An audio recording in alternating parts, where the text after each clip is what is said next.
76ஆம் சங்கீதம்.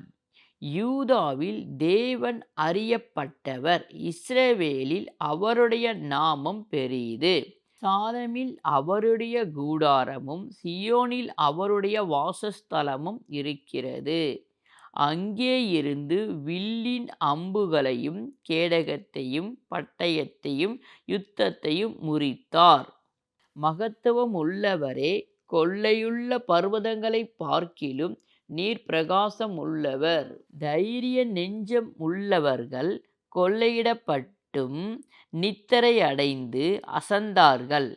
வல்லமையுள்ள எல்லா மனுஷருடைய கைகளும் அவர்களுக்கு உதவாமல் போயிற்று. யாக்கோபின் தேவனே, உம்முடைய கண்டிதத்தினால் இரதங்களும் குதிரைகளும் உறங்கி விழுந்தது.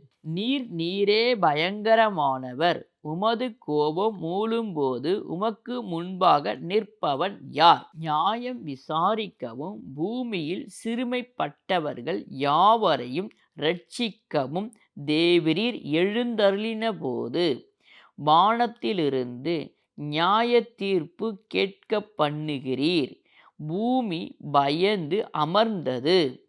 மனுஷனுடைய கோபம் உமது மகிமையை விளங்க பண்ணும்.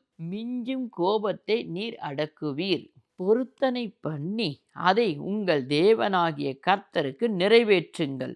அவரை சூழ்ந்திருக்கிற அனைவரும் பயங்கரமானவருக்கு காணிக்கைகளை கொண்டு வர கடவார்கள். பிரபுக்களின் ஆவியை அடக்குவார். பூமியின் ராஜாக்களுக்கு அவர் பயங்கரமானவர்.